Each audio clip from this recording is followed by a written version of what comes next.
L'Union européenne et la France vont contribuer chacun à hauteur de 1 million d'euros dans le basket fund des élections pour soutenir le processus électoral à Madagascar. La contribution de l'Allemagne n'a pas été définie avec précision, mais elle sera prélevée sur l'enveloppe de 3 millions d'euros qu'elle va consacrer aux élections dans 5 pays africains. Face aux menaces de mort reçues par Angélique de Camp-Lazaf-Jazouar, présidente de l'association Razan Vuiboul, association qui œuvre dans la protection de la forêt Vuiboul, Transparency International Initiative Madagascar interpelle les différentes autorités pour que des mesures soient prises pour la protéger. À la une de l'actualité internationale en Haïti, au moins 264 personnes accusées d'appartenir à des gangs ont été tuées par des groupes de justiciers autoproclamés depuis avril en Haïti, a indiqué jeudi la représentante de l'ONU dans le pays en crise, s'inquiétant de cette nouvelle tendance.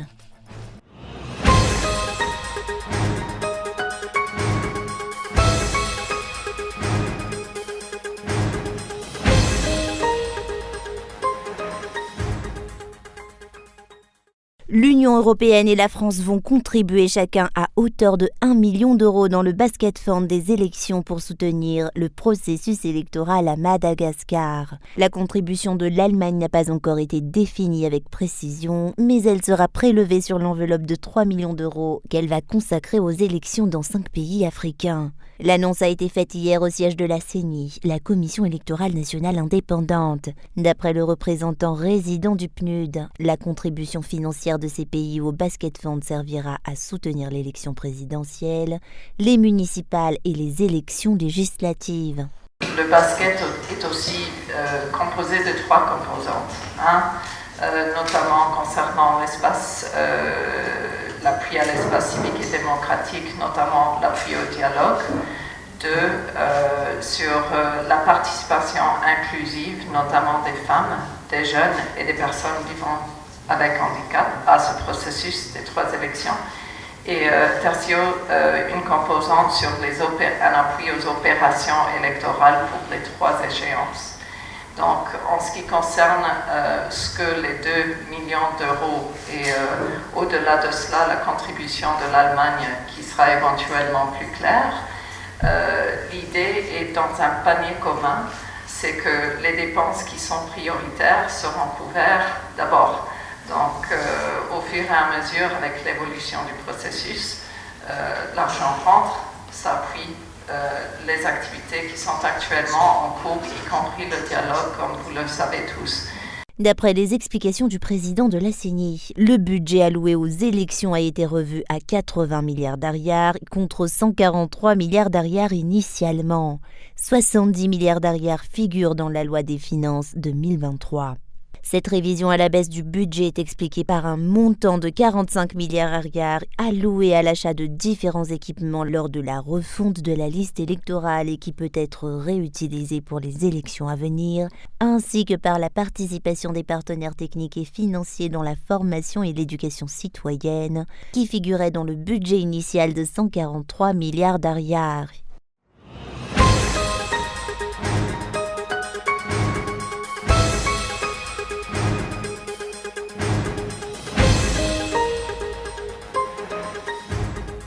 Face aux menaces de mort reçues par Angélique de Camp-Lazaf-Jazouar, présidente de l'association Razan Vuiboul, association qui œuvre dans la protection de la forêt de Vuiboul, Transparency International Initiative Madagascar interpelle les différentes autorités pour que des mesures soient prises pour la protéger.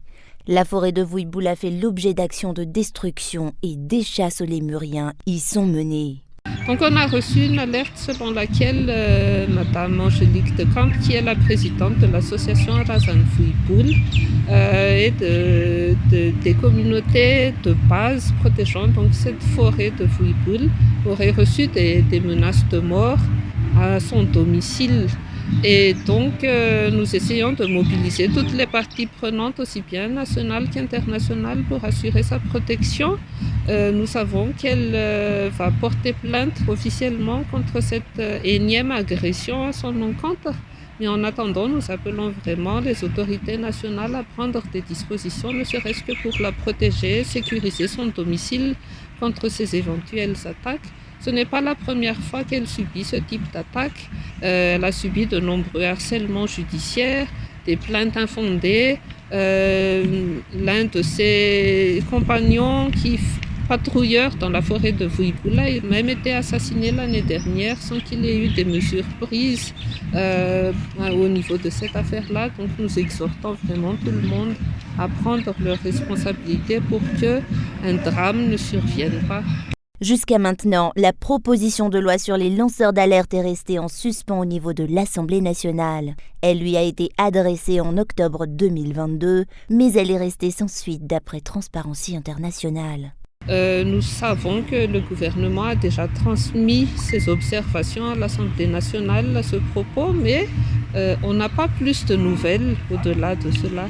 Et nous savons que néanmoins que la proposition de loi n'a pas été examinée par exemple ni par la commission juridique de l'Assemblée nationale, ni en plénière, ni où que ce soit lors de la session parlementaire.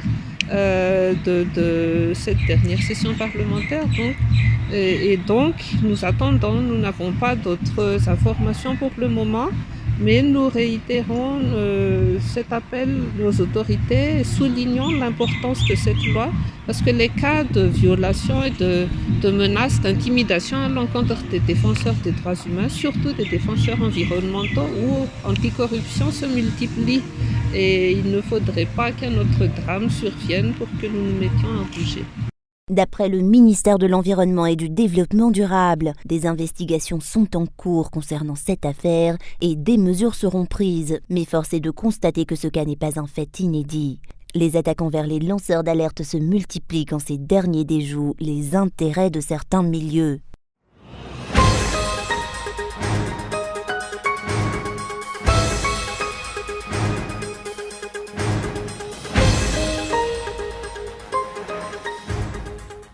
Ce que prévoit l'article 42 du Code de la nationalité malgache est clair et l'adoption d'un projet de loi portant sur la modification du Code de la nationalité malgache à l'Assemblée nationale pour protéger les intérêts personnels d'une seule personne est inacceptable. C'est ce qui a émergé de la réponse du président national du parti Malagas Miaramieng, Adjongia Nenarve, lors du débat télévisé mardi dernier, lorsque la nationalité française du chef de l'État malgache a été évoquée. Le parti MMM qui l'a soutenu lors de la dernière élection se sent trahi.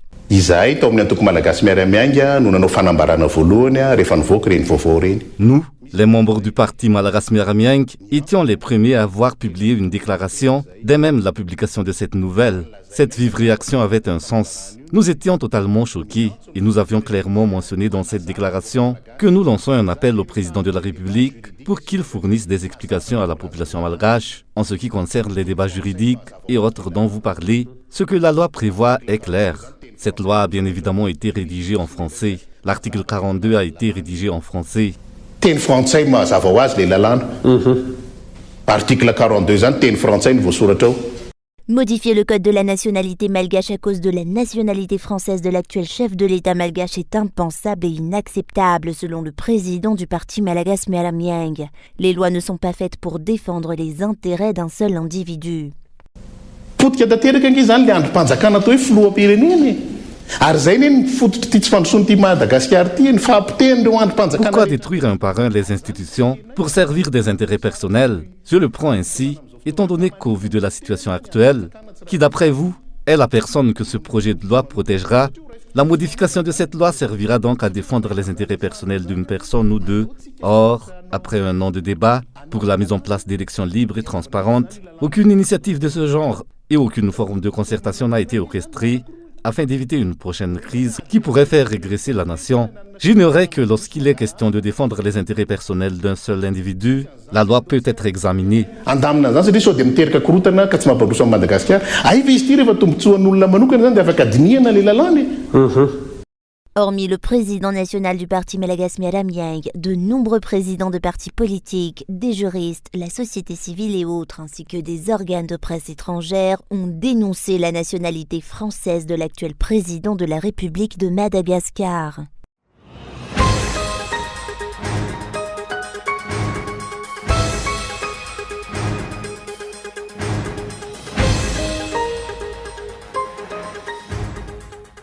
La lutte contre la corruption est exacerbée par le manque d'audace des citoyens à dénoncer les cas de corruption. Le Bianco, bureau indépendant anticorruption, lance un appel pour que tous s'associent à cette lutte afin d'obtenir des résultats probants. C'était aujourd'hui dans le cadre de la Journée nationale du réseau d'honnêteté et d'intégrité. Le Bianco ne peut venir tout seul à bout de la corruption. Dans la stratégie nationale de lutte contre la corruption, l'éducation occupe une place importante. Qui dit éducation pense aux jeunes. Chacun doit éduquer l'autre pour que tout le monde puisse avoir sa place au soleil. Le nombre de jeunes qui pratiquent la corruption est relativement peu important d'après le directeur général du Bianco. L'appel qu'il lance touche ainsi particulièrement les jeunes pour qu'ils s'impliquent et dénoncent les faits de corruption.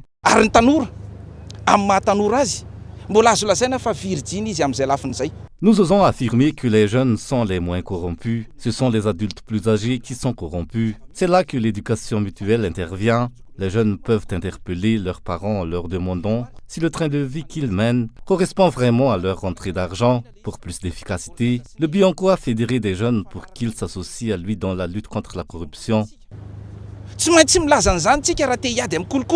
La peur du citoyen de se porter témoin complique la lutte contre la corruption d'après les explications. Toute dénonciation nécessite aussi des preuves tangibles qui disparaissent souvent. Une autre raison qui donne la part belle à la corruption dans le contexte actuel.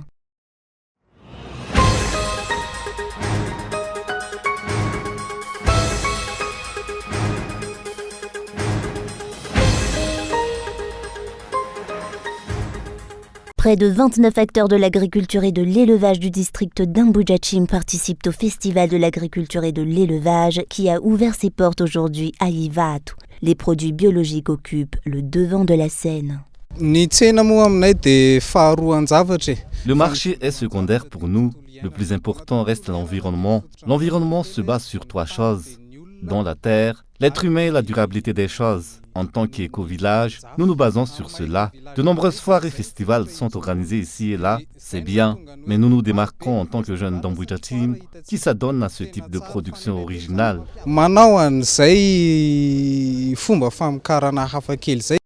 Cet événement comporte de nombreux avantages selon les participants. La promotion des produits primes pour développer le secteur d'activité, le renforcement de la communication et des relations avec les entrepreneurs et autres, notamment dans la recherche de marché, ont-ils expliqué. Cela permet de faire connaître les problèmes auxquels la production fait face. Cela favorise aussi les échanges et la communication. Cela permet de faire connaissance avec les producteurs, avec qui l'on peut développer une collaboration. La seconde édition du Festival de l'agriculture et écologie organisé par Éco-Village Madagascar à Nupara-Ivatu a débuté ce jour et se terminera dimanche prochain. De nombreux visiteurs ont assisté à ce premier jour. Les produits exposés et l'intégralité de l'exposition ont particulièrement attiré l'attention.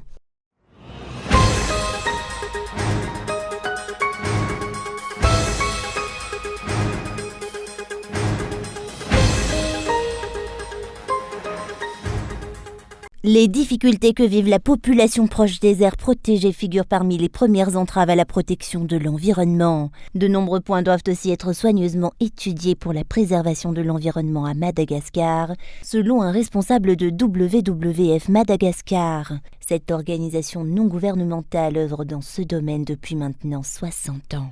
La résolution de cette situation est complexe. Les actes de destruction de l'environnement ne cessent d'évoluer à l'heure actuelle, dénonce le WWF Madagascar.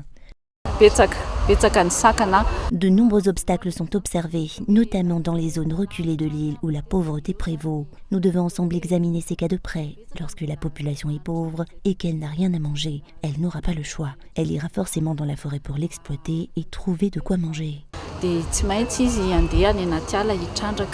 Depuis 1963, le WWF œuvre dans la protection de l'environnement et de la biodiversité. Des améliorations et des modifications ont été instaurées au cours de ces nombreuses années pour la défense de l'environnement à Madagascar, d'après le rapport de cette responsable.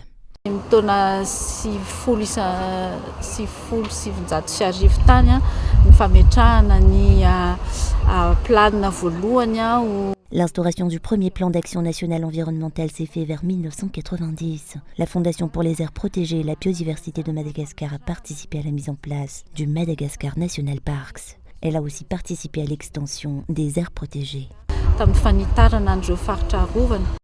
La célébration des 60 ans d'intervention de la WWF à Madagascar s'est déroulée ce jour à Ivange, un moment durant lequel cette ONG a procédé à une rétrospective et un bilan de toutes les actions qui ont été menées, ainsi que celles qui devront encore être effectuées. De nombreux acteurs de l'environnement ont assisté à cette célébration ce jour. Ils se disent prêts à poursuivre la lutte pour la défense de l'environnement à Madagascar.